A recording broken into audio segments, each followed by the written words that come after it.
আসতে দিলেন মোটা খুলে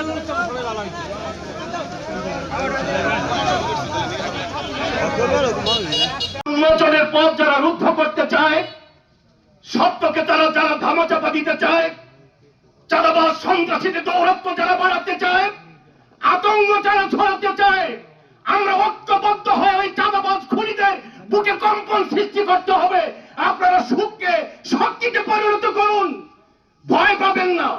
সত্য উন্মোচনে তুহিন যেভাবে অকুতভয় কলম সৈনিক হিসেবে আত্মত্যাগ করেছে, আত্মদান করেছে, বৃহস্পতিবার রাত্র মানে শুক্রবার আমরা আল্লাহ পাকের কাছে তুহিনের শহীদি মর্যাদা কামনা করছি।